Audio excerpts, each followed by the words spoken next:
ನಮಸ್ಕಾರ ಎಲ್ರಿಗೂ, welcome back to my channel. ಎಲ್ಲರೂ ಹೇಗಿದ್ದೀರಾ? ಚೆನ್ನಾಗಿದ್ದೀರಾ ಅಂದ್ಕೊತೀನಿ. ನಾನು ಕೂಡ ತುಂಬಾ ಚೆನ್ನಾಗಿದ್ದೀನಿ. ಯಾರ್ಯಾರು ನನ್ನ ವೀಡಿಯೋನ ಫಸ್ಟ್ ಟೈಮ್ ನೋಡ್ತಿದ್ದೀರಾ, ಪ್ಲೀಸ್ ಸಬ್ಸ್ಕ್ರೈಬ್ ಮಾಡ್ಕೊಂಡು ಬೆಲ್ ಐಕಾನ್ ಕ್ಲಿಕ್ ಮಾಡಿ. ನಿಮ್ಮ ಜೊತೆ ಒಂದು ಸ್ವೀಟ್ ರೆಸಿಪಿನ ಶೇರ್ ಮಾಡ್ಕೊತಾ ಇದ್ದೀನಿ. ಇದು ಆ್ಯಕ್ಚುಲಿ ನಾನೇ ಮಾಡಿದ್ದು. ಸುಮ್ಮನೆ ಏನೋ ತಿನ್ನಬೇಕು ಅನ್ನಿಸ್ತಿತ್ತು ಅಂತ ಹೇಳಿ ಸುಮ್ಮನೆ ಟ್ರೈ ಮಾಡಿದೆ.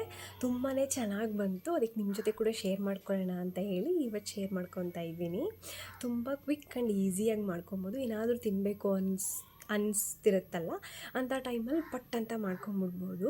ಕಡಿಮೆ ಇಂಗ್ರೀಡಿಯೆಂಟ್ಸು ಮತ್ತು ಕ್ವಿಕ್ಕಾಗಿ ಕೂಡ ಮಾಡ್ಕೊಬೋದು. ಬನ್ನಿ ಏನೇನು ಬೇಕು ಮತ್ತು ಯಾವ ಥರ ಮಾಡೋದು ಅಂತ ನೋಡ್ಕೊಂಬರೋಣ ಹೋಗಿ. ಫಸ್ಟು ಗೋಧಿ ಹಿಟ್ಟು ತೊಗೊಂಡಿದ್ದೀನಿ.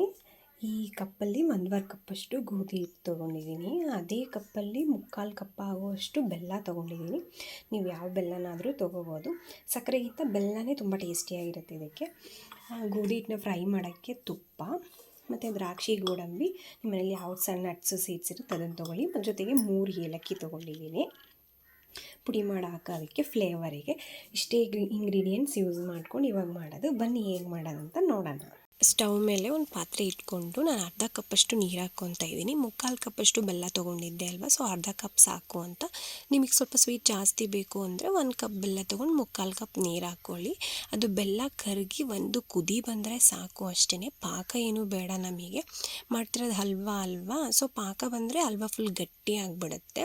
ನಮಗೆ ಸಾಫ್ಟ್ ಆಗಬೇಕಲ್ವ, ಅದಕ್ಕೆ ಒಂದು ಈ ಥರ ನೋಡಿ ಕುದಿ ಬಂದರೆ ಸಾಕು. ಈ ಥರ ಒಂದು ಕುದಿ. ಇವಾಗ ನಾನು ಸ್ಟವ್ನ ಆಫ್ ಮಾಡಿ ಸ್ವಲ್ಪ ತಣ್ಣಗಾಗಕ್ಕೆ ಬಿಟ್ಟು ಸೋಸಿ ಇಟ್ಕೊತಾ ಇದ್ದೀನಿ ಸಪ್ರೇಟು. ಏನಾದರೂ ಗಲೀಜಿದ್ರೂ ಸೋಸಿದಾಗ ಮೇಲೆ ಉಳ್ಕೊಳುತ್ತಲ್ವ. ಆಮೇಲೆ ಒಂದು ಬಾಣಲಿ ಇಟ್ಕೊಂಡು ಅದಕ್ಕೆ 3 ಟೇಬಲ್ ಸ್ಪೂನ್ ಆಗುವಷ್ಟು ತುಪ್ಪ ಹಾಕ್ಕೊತಾ ಇದ್ದೀನಿ.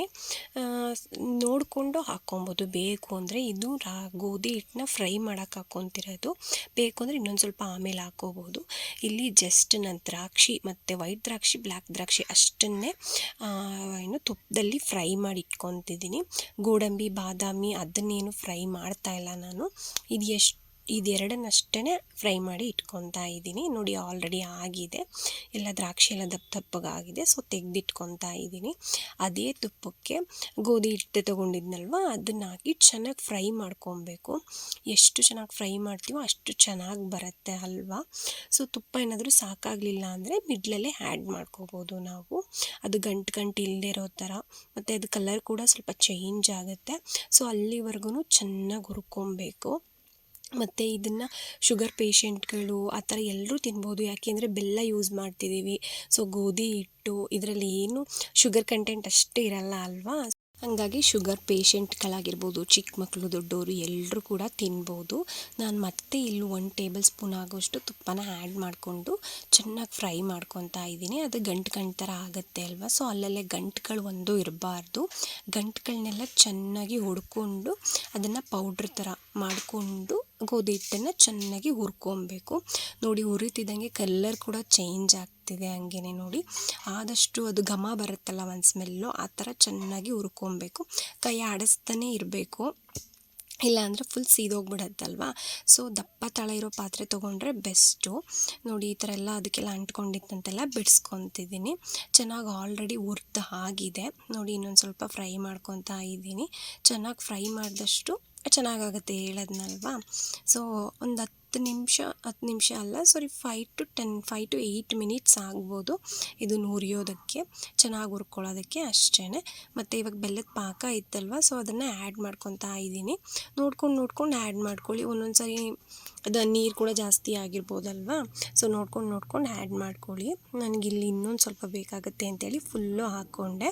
ನಾನು ಮಾಡಿದ ಪಾಕ ಕರೆಕ್ಟಾಗಿ ನಾನು ಯೂಸ್ ಮಾಡಿದ ಗೋಧಿ ಹಿಟ್ಟಿಗೆ ಕರೆಕ್ಟಾಗಿ ಆಯಿತು.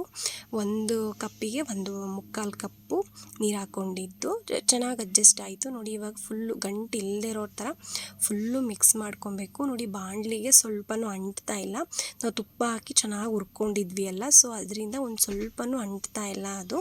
ಸೊ ಚೆನ್ನಾಗಿ ಮಿಕ್ಸ್ ಮಾಡ್ಕೊಬೇಕು ಅದನ್ನು. ಅದು ಸ್ವಲ್ಪನೂ ಅಂಟ್ತಾ ಇಲ್ಲ ನೋಡಿ. ಮತ್ತು ಇಲ್ಲಿ 1 ಟೇಬಲ್ ಸ್ಪೂನ್ ತುಪ್ಪ ಹಾಕ್ಕೊತಾ ಇದ್ದೀನಿ, ಇನ್ನು ಟೇಸ್ಟ್ ಚೆನ್ನಾಗಿ ಬರಲಿ ಅಂತ ಹೇಳಿ. ಇವಾಗ ಆಲ್ರೆಡಿ ಆಗಿದೆ ಇದು. ಸ್ವಲ್ಪ ತಣ್ಣಗಾಗಕ್ಕೆ ಬಿಟ್ಟು ಮತ್ತೆ ನಾವು ಅದನ್ನು ಒಂದು ಪ್ಲೇಟಿಗೆ ಸರ್ವ್ ಮಾಡ್ಕೊಳ್ಳೋಣ. ಆಲ್ಮೋಸ್ಟ್ ಚೆನ್ನಾಗಿ ಆಗಿದೆ, ಒಂದು ಗಂಟುಗಳೇನೂ ಇಲ್ಲ. ಈ ಥರ ಆಗಬೇಕು, ಬಾಣಲಿಗೆ ಸ್ವಲ್ಪನೂ ಅಂಟಬಾರ್ದು, ಅದು ಆ ಥರ ಆಗಬೇಕು. ಆಮೇಲೆ ಇಲ್ಲಿ ಒಂದು ಪ್ಲೇಟಿಗೆ ತುಪ್ಪ ಹಾಕಿ ರೆಡಿ ಮಾಡಿ ಇಟ್ಕೊತಾ ಇದ್ದೀನಿ. ನಾನು ದ್ರಾಕ್ಷಿ ಮತ್ತು ಏಲಕ್ಕಿ ಪೌಡ್ರ್ ಹಾಕಿದ್ದು ವಿಡಿಯೋ ಕ್ಯಾಪ್ಚರ್ ಆಗಿಲ್ಲ, ಸಾರಿ. ಇಲ್ಲೊಂದು ಪ್ಲೇಟಿಗೆ ಫುಲ್ ತುಪ್ಪನ ನೀಟಾಗಿ ಸವರ್ಕೊಂಡು ಅದಕ್ಕೆ ಆ ಮಿಕ್ಸ್ಚರ್ನ ಹಾಕ್ಕೊಂಡು ನೀಟಾಗಿ ಅದನ್ನು ಸಮ ಮಾಡಬೇಕು. ಸ್ವಲ್ಪ ಬಿಸಿ ಇರುತ್ತಲ್ವ, ಕೈ ಸುಡ್ತಿರುತ್ತೆ, ನಿಧಾನಕ್ಕೆ ಮಾಡ್ಕೊಳ್ಳಿ. ನೀಟಾಗಿ ಅಡ್ಜಸ್ಟ್ ಮಾಡಿಕೊಂಡು ನೋಡಿ, ಅಲ್ಲಿ ಕೈಯಲ್ಲಿ ಸ್ವಲ್ಪ ಸುಡುತ್ತೆ ಅಂದರೆ ಸ್ವಲ್ಪ ತುಪ್ಪ ಬೇಕಾದ್ರೆ ಹಚ್ಕೊಂಡು ನೀವು ಹಿಂಗೆ ಮಾಡ್ಕೊಬೋದು. ನಾನು ಸ್ವಲ್ಪ ತುಪ್ಪ ಹಚ್ಕೊಂಡೇ ಮಾಡಿಕೊಂಡೆ.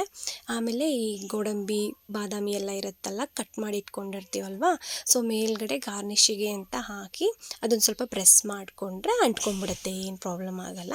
ಈ ಥರ ಪ್ರೆಸ್ ಮಾಡ್ಕೊಳ್ಳಿ, ಫುಲ್ ನೀಟಾಗಿ ಅಂಟ್ಕೊಳ್ಳುತ್ತೆ. ನಿಮ್ಗೆ ಇನ್ನೂ ಯಾವ್ದಾರ ನಟ್ಸು, ಯಾವ್ದಾರ ಸೀಡ್ಸ್ ಆ ಥರ ಎಲ್ಲ ಬೇಕು ಅಂದರೆ ಯಾವುದಾದ್ರೂ ಹಾಕ್ಕೋಬೋದು, ಇಷ್ಟನ್ನೇ ಹಾಕ್ಬೇಕಂತ ಏನಿಲ್ಲ. ಆಮೇಲೆ ನೀಟಾಗಿ ಸ್ವಲ್ಪ ಅಂಟಿಸ್ಕೊಂಡು ನೀಟಾಗಿ ಕಟ್ ಮಾಡ್ಕೋಬೋದು. ಕಟ್ ಮಾಡೋಕ್ಕೆ ಕೂಡ ಆಗುತ್ತೆ, ನೀಟಾಗಿ ಬರುತ್ತೆ. ನೀಟಾಗಿ ಕಟ್ ಮಾಡ್ಕೊಳ್ಳಿ. ಅದು ಗೋಡಂಬಿ ಅದನ್ನೆಲ್ಲ ನೋಡ್ಕೊಂಡು ಕಟ್ ಮಾಡ್ಕೊಳ್ಳಿ, ಯಾಕೆಂದರೆ ಅದು ಕಟ್ ಮಾಡೋವಾಗ ಹಿಂಗೆ ಮಿಡ್ಲಲ್ಲಿ ಸಿಗ್ತಾ ಇರುತ್ತೆ. ನೋಡ್ಕೊಂಡು ನೀಟಾಗಿ ಕಟ್ ಮಾಡಿಕೊಂಡ್ರೆ ಆಯಿತು. ನಿಮ್ಗೆ ಯಾವ ಶೇಪಿಗೆ ಬೇಕೋ ಆ ಶೇಪಿಗೆ ಕಟ್ ಮಾಡ್ಕೊಳ್ಳಿ. ನಾನಿಲ್ಲಿ ಬಾಕ್ಸ್ ಟೈಪಿಗೆ ಕಟ್ ಮಾಡ್ಕೊತಾ ಇದ್ದೀನಿ. ಇದಂತೂ ಗೋಧಿ ಹಿಟ್ಟು, ಬೆಲ್ಲ, ಈ ನಟ್ಸು, ಸೀಡ್ಸು ಎಲ್ಲ ಹಾಕಿರೋದ್ರಿಂದ ಮಕ್ಳಿಗಂತೂ ತುಂಬಾ ಹೆಲ್ದಿ. ಔಟ್ಸೈಡ್ ಅನ್ಹೆಲ್ದಿ ಫುಡ್ ಕೊಡೋ ಬದಲು ಇದನ್ನು ಮಾಡಿಕೊಡಿ, ಟ್ರೈ ಮಾಡಿ. ಇವಾಗೆಲ್ಲ ದಸರಾ ಹಾಲಿಡೇಸ್ ಅಲ್ವಾ, ಟ್ರೈ ಮಾಡಿಕೊಡಿ, ತುಂಬ ಇಷ್ಟಪಟ್ಟು ತಿಂತಾರೆ. ನನ್ನ ಮಗ ಕೂಡ ತುಂಬ ಇಷ್ಟಪಟ್ಟು ತಿಂದ, ನನಗೂ ಕೂಡ ತುಂಬಾ ಇಷ್ಟ ಆಯಿತು. ಸೊ ಹಂಗಾಗಿ ನಿಮ್ಮ ಜೊತೆ ಕೂಡ ಶೇರ್ ಮಾಡಿಕೊಂಡೆ. ಇವಾಗ ಕಟ್ ಮಾಡಾಯಿತು, ನೋಡಿ ಎಷ್ಟು ಚೆನ್ನಾಗಿ ಬಂದಿದೆ ಅಂತ ಅಲ್ವಾ. ತುಂಬಾ ಚೆನ್ನಾಗಿ ಬಂದಿದೆ ನೋಡಿ, ತುಂಬ ಸಾಫ್ಟಾಗಿ ಕೂಡ ಇತ್ತು, ಏನಷ್ಟು ಗಟ್ಟಿನೂ ಆಗಿರಲಿಲ್ಲ, ಸಕ್ಕತ್ತಾಗಿತ್ತು. ನೀವು ಒಂದ್ಸರಿ ಮನೆಯಲ್ಲಿ ಟ್ರೈ ಮಾಡಿ. ಇವತ್ತಿನ ವ್ಲಾಗ್ ಇಷ್ಟೇ. ಇಷ್ಟ ಆಗಿದ್ರೆ ಲೈಕ್ ಮಾಡಿ, ಸಬ್ಸ್ಕ್ರೈಬ್ ಮಾಡಿ. Thank you.